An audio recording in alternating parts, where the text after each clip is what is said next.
আজকে যে আমরা বিষয়টা নিয়ে আলোচনা করব, আমরা যে ত্রিকোণমিতিক যে অনুপাতের যে ধারণাগুলো আমরা দেখতেছি, যে 90 ডিগ্রির জোড় গুণিতক এবং 90 ডিগ্রির বিজোড় গুণিতকের যে ধারণাগুলো আমরা পেলাম পরপর দুটি ক্লাসে, তারই ধারাবাহিকতা আজকে আমাদের হবে হচ্ছে চূড়ান্ত ক্লাস, বা আমরা বলতে পারি যে দুইটি ক্লাসে আমরা যে বিষয়টা শিখছি সেটার সামারাইজ ক্লাস বলা যেতে পারে। অর্থাৎ এই যে বিষয়টা জোড় গুণিতক, বিজোড় গুণিতক, তারপর হচ্ছে চতুর্ভাগের যে বিষয়টা, অর্থাৎ কোন চতুর্ভাগে অনুপাতগুলো ধনাত্মক বা ঋণাত্মক হচ্ছে, আর জোড় গুণিতকের ক্ষেত্রে অনুপাত অপরিবর্তিত থাকে 90 ডিগ্রির জোড় গুণিতক, আর 90 ডিগ্রির বিজোড় গুণিতকের ক্ষেত্রে অনুপাত পরিবর্তিত হয়। এই যে বিষয়গুলো আমরা শিখলাম এই দুটি ক্লাসে, সেটা আজকে আমরা দেখবো যে কিভাবে এটা আমরা সহজভাবে এই যে ধারণাগুলো আলাদা আলাদাভাবে যে আমরা একটা পর একটা ক্লাস করে শিখলাম, সেই ধারণাগুলো কত সহজভাবে আমরা ব্যবহার করতে পারি, অর্থাৎ আমরা প্রয়োগ করতে পারি যখন আমরা কোনো ত্রিকোণমিতিক ক্যালকুলেশন করব বা ত্রিকোণমিতিক অনুপাতের মান নির্ণয় করব, সেই ক্ষেত্রে এই ধারণাগুলো আমরা কত সহজে ব্যবহার করতে পারি তারই আজকে আমরা আলোচনা করব এবং বিষয়টা বোঝার চেষ্টা করব যে কত সহজভাবে এগুলো ব্যবহার করা যেতে পারে। যেমন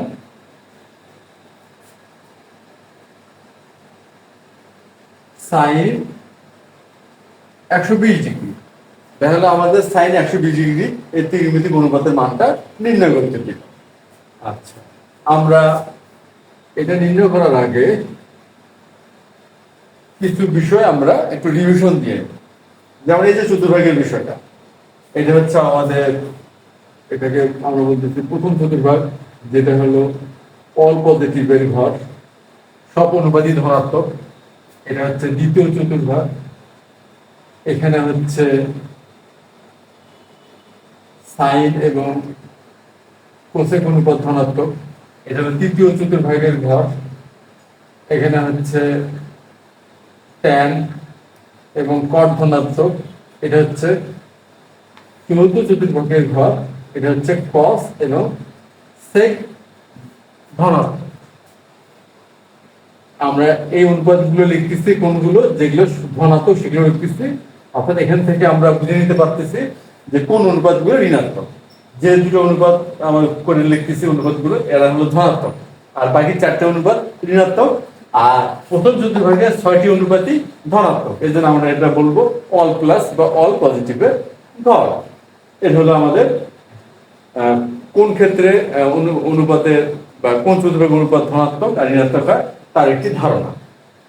আর আমরা একটা জিনিস জানি যে 90 ডিগ্রি এর জোড় গুণিতক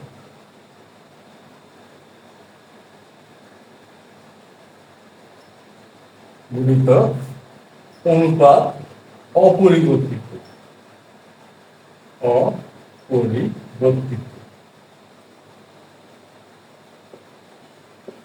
আর 90 ডিগ্রি এর বিজোড়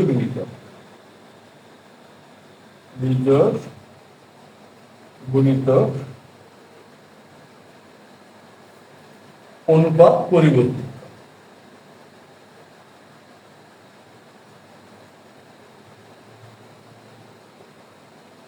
অনুপাত কি হয়? পরিবর্তিত হয়। আর পরিবর্তিতটা কিভাবে হয়? সাইন পরিবর্তিত হয়ে কস, আর সাইন পরিবর্তিত হয়ে কস, সুতরাং কস পরিবর্তিত হয়ে কি হবে? সাইন হবে। ট্যান পরিবর্তিত হয়ে কট, তাহলে কট পরিবর্তিত হয়ে কি হবে? ট্যান হবে। এটা কিন্তু পরস্পর বিপরীত বিষয়টা, অর্থাৎ সাইন যদি কস হয় তাহলে কস হবে সাইন, ট্যান হয় কট তাহলে কট হবে ট্যান। আর হচ্ছে সেক পরিবর্তিত হয় কোসেক, সুতরাং কোসেক পরিবর্তিত হয়ে হবে সেকে। এই যে ধারণাগুলো, এই যে আমাদের ধারণাগুলো আমরা ক্লাস বাই ক্লাস যে আমরা বিষয়গুলো প্রমাণ করলাম এবং শিখলাম। বিশেষ করে গত দুটি ক্লাসে আমরা এইসব নিয়ে আলোচনা করছি। তারই আজকে আমরা সামারাইজ ক্লাসটা করতেছি, অর্থাৎ চূড়ান্ত একটা ধারণা যে আসলে এই যে ধারণাগুলো আমরা একসাথে বা সার্বিকভাবে কিভাবে আমরা প্রয়োগ করে এই ধরনের ত্রিমিতিক অনুপাতের মান আমরা সহজে নির্ণয় করতে পারবো, তারই একটা আমরা ক্লাস করতেছি আজকে। এখন আমরা ব্যাপারটা বোঝার চেষ্টা করি। আচ্ছা, এখানে 90° জোড় গুণিতক আর 90° বিজোড় গুণিতকের বিষয়টা। আর জোড় গুণিতক বিজোড় গুণিতক আমরা জানি 90-কে জোড় সংখ্যা দিয়ে গুণ করলে যে গুণফলগুলো পাবো সেটা হলো 90-এর জোড় গুণিতক, আর 90-কে বিজোড় সংখ্যা দিয়ে গুণ করলে যে গুণফলগুলো পাবো সেটা হবে 90-এর বিজোড় গুণিতক। এই হলো 90-এর জোড় এবং বিজোড় গুণিতকের ধারণা। আচ্ছা, এখন sin 120 আমরা এটা এখন দুইভাবে দাঁড় করানোর চেষ্টা করি। sin 120 সমান, এখন আমরা দেখি sin 120-কে কিভাবে লেখা যেতে পারে।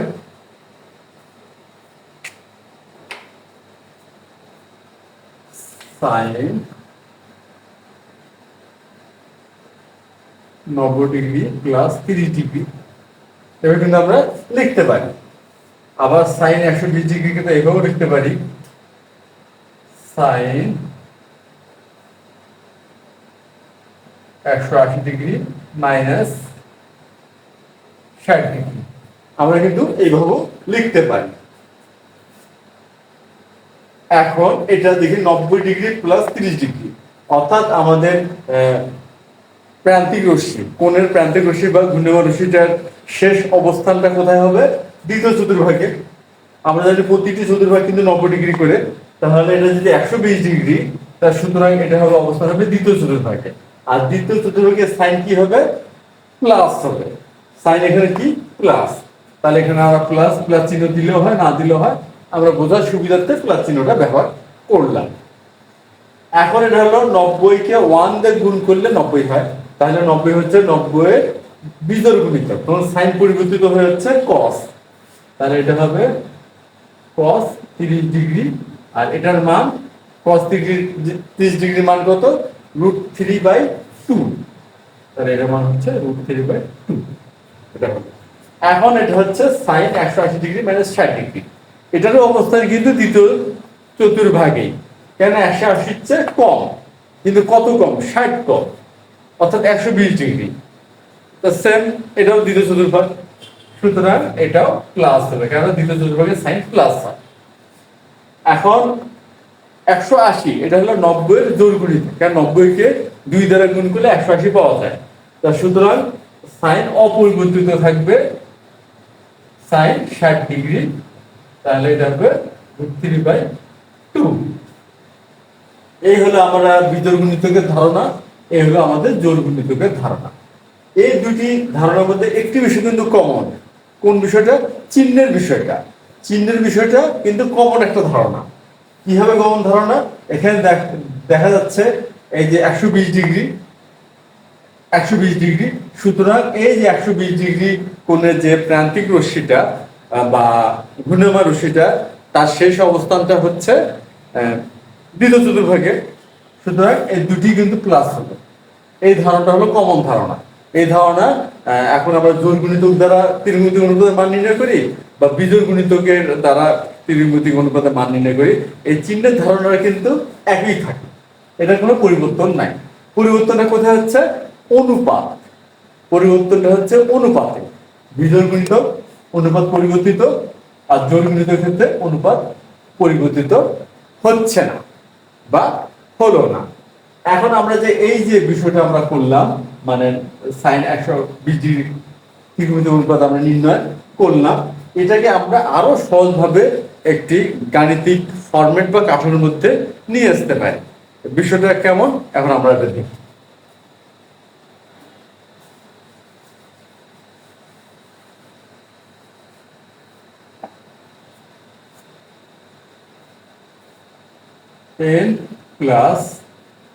n into 90° প্লাস থিটা বা প্লাস মাইনাস থিটা, এই বিষয়টা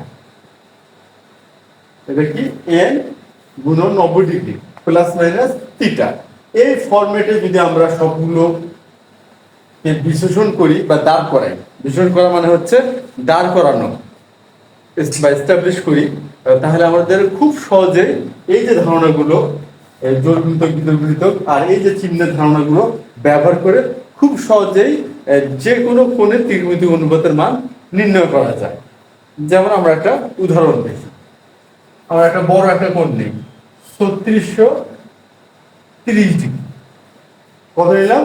3630 ডিগ্রি আমরা ত্রিকোণমিতিক অনুপাতের মান নির্ণয় করব। এখন হচ্ছে দেখি সাইন 3630 ডিগ্রি। আচ্ছা, এখন আমরা এই ফর্মেটে নিয়ে আসবো, অর্থাৎ 90 কে কত দ্বারা গুণ করলে 3630 ডিগ্রি হয় সেটা আমরা নির্ণয় করার চেষ্টা করব। তা প্রথমে আমরা ভাগ প্রক্রিয়া ব্যবহার করি বা ভাগ করি। এটা এখন ভাগ করলে কি হবে? আমরা জানি 4 360 3 0।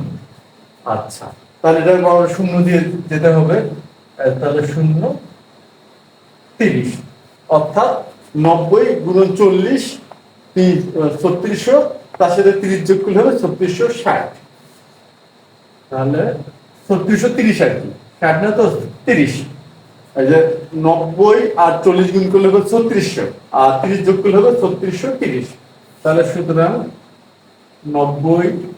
40 গুণন 90 যোগ 30, আমরা কিন্তু ফরম্যাটটা নিয়ে আসলাম। কোন ফরম্যাটে নিয়ে আসলাম? এই যে n গুণন 90 ডিগ্রি প্লাস মাইনাস থিটা, এই ফরম্যাটে।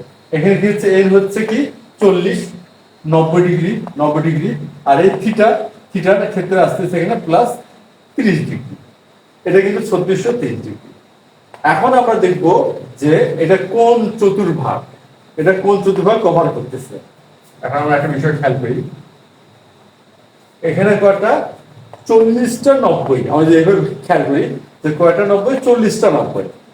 এই একবার যদি ঘুরি তাহলে কিন্তু কয়টা 90 হয়? কভার করে 4টা 90। কয়টা 90? 4টা। তাহলে একবার ঘুরলে 4টা 90, তাহলে 10 বার ঘুরলে কি হবে? 40টা 90। এইভাবে যদি আমরা 10 বার ঘুরি, 10 বার ঘুরলাম, দেখা গেল ঘুরে কিন্তু আমরা 40টা 90 কভার হয়ে গেল, কিন্তু আবার 30 ডিগ্রি বেশি। সুতরাং আরো একটু 30 ডিগ্রি গেল। তাহলে প্রান্তিক রশ্মির অবস্থানটা কোথায় হলো? প্রথম চতুর্ভাগে। তাহলে সাইন এখানে হবে প্লাস, কেন? প্রথম চতুর্ভাগে যে কোনো অনুপাতই ধনাত্মক, এই জন্য এটার নাম দিয়ে আমরা অল পজিটিভ রেখা প্লাস। এখন 40, এটা হচ্ছে জোড় গুণিতক, 90 এর জোড় গুণিতক, অর্থাৎ সাইন অপরিবর্তিত থাকবে। তাহলে হবে সাইন থিটা অর্থাৎ 30, তাহলে এটার মান হবে √3/2। এখন আমরা যে ধারণাগুলো শিখছি সেটা কিন্তু এই ফরম্যাটে নিয়ে আসতে পারি বা নিয়ে আসি আমরা, তার কিন্তু দেখা যাচ্ছে যে 3630 ডিগ্রি, এই 3630 ডিগ্রি এটারও কিন্তু আমরা কত সহজে না নির্ণয় করে ফেললাম এই ফরম্যাটে নিয়ে আসে এবং এই ধারণাগুলো ব্যবহার করে। আচ্ছা, এরপর যদি এমন হয় 690 ডিগ্রি, কত হলো? 690 ডিগ্রি, অর্থাৎ আমরা সাইন 690 ডিগ্রি বের করি। তা প্রথমে আমরা এই ফরম্যাটে নিয়ে আসার চেষ্টা করি, n গুণন 90 ডিগ্রি প্লাস মাইনাস থিটা, এই ফরম্যাটে। তাহলে আমরা কি করতে পারবো? সাইন 7 গুণন 90, 7 গুণ 90 হবে 630। 630 এর সাথে যে আমরা 60 যোগ করি, কি করলাম? 60 যোগ করলাম, তাহলে কিন্তু হবে 690 ডিগ্রি। আচ্ছা, এখন আমরা দেখি 7টা 90, কয়টা 90 হলো? 7টা। তাহলে একবার যদি ঘুরি তাহলে হচ্ছে 4টা, তাহলে 5টা 6টা 7টা, 7টা 90 হলো 60। তাহলে আরো গেলাম আমরা, তাহলে চলে আসলাম কোন চতুর্ভাগে? চতুর্থ চতুর্ভাগে। আর চতুর্থ চতুর্ভাগে সাইন কি হয়? সাইন হয় ঋণাত্মক, সুতরাং এখানে আমরা ঋণাত্মক সাইন পাবো। এরপর একটা কাজ করি, কয়টি 90 আছে? 7। 90 কে গুণ করা আছে কিন্তু 7 দ্বারা, তাহলে এটা হচ্ছে 90 বিজোড় গুণিতক। আর 90 বিজোড় গুণিতক হলে কি হয়, সাইন পরিবর্তিত হয়ে cos হয়, সাইন পরিবর্তিত হয়ে cos হয়।